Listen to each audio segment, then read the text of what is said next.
Prime Minister. Thank you, Mr. Speaker. With permission, I'll update the House on my visit last week to China and Japan, where we delivered for the British people. Mr. Speaker, with events overseas directly impacting on our security and the cost of living, I made it a founding principle of this government that after years of isolationism, Britain would face outwards once again. This was an 18-month strategy to rebuild our standing, and we have delivered, strengthening our US relationship with our world-first trade deal, resetting our relationship with the EU, striking a groundbreaking FTA with India, and now thawing our ties with China to put this relationship on a more stable footing for the long term. Mr. Speaker, China is the second biggest economy in the world. Including Hong Kong, it's our third biggest trading partner, supporting 370,000 British jobs, and it is an undeniable presence in global affairs. It would be impossible to safeguard our national interests without engaging with this geopolitical reality. Yet we inherited a policy from the previous government, not of engagement with China, but hiding away and sticking their heads in the sand. While our allies developed a more sophisticated approach, they let the UK fall behind. We became an outlier. Of my three predecessors, none held a single meeting with President Xi. For 8 years, no British Prime Minister visited China. 8 years of missed opportunities. Meanwhile, Mr. Speaker, over that period, President Macron visited China 3 times, German leaders 4 times, the Canadian Prime Minister was there a few weeks ago, Chancellor Merz and President Trump are both due to visit shortly. In this context, refusing to engage would be a derelict... Order! Mr. Klugendart, you will be withdrawing that remark. You will withdraw it. Thank you. Can we calm it down, because I'm sure you'll be wanting to catch my eye. And I would like to hear what you're going to say, so let's not ruin the opportunity. Prime Minister. Mr. Speaker, in this context, refusing to engage would be a dereliction of duty, leaving British interests on the sideline. And incredibly, some in this House still advocate that approach. But, Mr. Speaker, leaders do not hide. Instead, we engage. And we do so on our own terms, because, like our allies, we understand that engagement makes us stronger. Mr. Speaker, protecting our national security is non-negotiable. We're clear-eyed about the threats coming from China in that regard, and we will never waver in our efforts to keep the British people safe. That is why we've given our security services the updated powers and tools that they need to tackle foreign espionage activity wherever they find it, and tackle malicious cyber activity as well. But the fact is, Mr. Speaker, we can do 2 things at once. We can protect ourselves whilst also finding ways to cooperate. And it was in that spirit that we made this visit.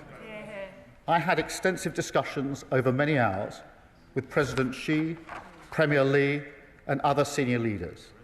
The discussions were positive and constructive. We covered the full range of issues, from strategic stability to trade and investment, opening a direct channel of communication to deliver in the national interest, enabling us to raise frank concerns about activities that impact our national security at the most senior levels of the Chinese system. We agreed to intensify dialogue on cyber issues, and we agreed a new partnership on climate and nature, providing much-needed global leadership on this vital issue. And, Mr. Speaker, I raised a number of areas of difference which matter deeply to this country.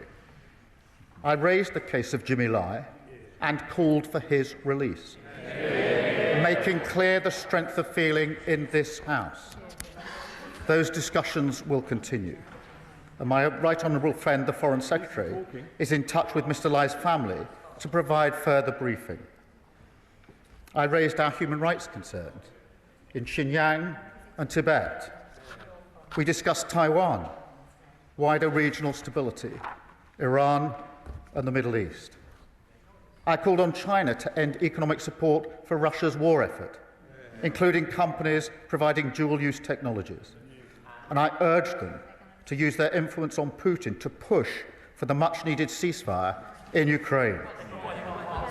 And, Mr. Speaker, I also raised the fact that members of this House have been sanctioned by the Chinese authorities. In response, the Chinese have now made it clear that all such restrictions on parliamentarians no longer apply. And I want to be clear, this was not the result of a trade. Exactly. Yes, members will want to see more, I understand that. But that is precisely the point. Ignoring China for 8 years achieved nothing. This step is an early indication, not the sum total, of the kind of progress that this sort of engagement can achieve, through leader-to-leader discussion on sensitive issues, to stand up for British interests. Mr. Speaker, my visit was also about creating new opportunities for British businesses to deliver jobs and growth for the British people. We took with us a brilliant delegation of nearly 60 businesses and cultural powerhouses, the very best of British, as an embodiment of what this country has to offer. If anyone's in doubt as to why this matters, I urge them to spend a few minutes with any one of those businesses. They will tell you about the incredible potential there and the importance of getting out there and accessing the market. And we made significant progress, paving the way to open the Chinese market for British exports, including our world-leading services sector. We secured a 30-day visa-free travel for all Brits, including business travellers. We secured China's agreement to halve whisky tariffs from 10% to 5%. This is worth £250 million to the UK over the next 5 years. A significant win for our iconic whisky industry, particularly in Scotland. And, Mr. Speaker, that lower tariff comes into force today. In total, we secured £2.3 billion in market access wins, including for financial services, £2.2 billion in export deals for British companies, and hundreds of millions worth of new investments. In addition, Mr. Speaker, we agreed to work together in some key areas of law enforcement. Last year, around 60% of all small boat engines used by smuggling gangs came from China. So we struck a border security pact to enable joint law enforcement action to disrupt that supply at source. We also agreed to scale up removals of those with no right to be in the United Kingdom and to work together to crack down on the supply of synthetic opioids. We will continue to develop our work across all these areas because, Mr. Speaker, this is the start of the process, not the end of it. My visit was not just about coming back with these agreements. It was about the wider question of setting this relationship on a better path, which allows us to deal with issues and seize opportunities in a way that the previous government failed to do. Finally, Speaker, let me say a word about my meetings in Tokyo. Japan remains one of our closest allies. Together, we're the leading economies in the CPTPP, partners in the G7, the G20, and the Coalition of the Willing. And they are the UK's largest inward investor outside the United States and Europe. So I had an extremely productive meeting with the Prime Minister as we set out our shared priorities to build an even deeper partnership in the years to come. That includes working together for peace and security, supporting Ukraine as we work for a just and lasting peace, and deepening our cooperation in cutting-edge defence production, including through GCAP. We discussed how we can boost growth and economic resilience by developing our cooperation, first in tech and innovation, where we are both leaders, second in energy, where Japan is a major investor in the UK, and third in trade, where we're working together to maintain the openness and stability that our businesses depend on. That includes expanding the CPTPP and deepening its cooperation with the EU.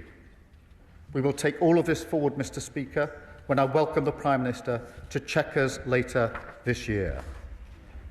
So, Mr. Speaker, this is Britain back at the top table at last, facing outward, replacing incoherence and isolationism with pragmatic engagement, replacing naive posturing with the national interest. In dangerous times, we're using our full strength and reach on the world stage to deliver growth and security for the British people, and I commend this statement to the House.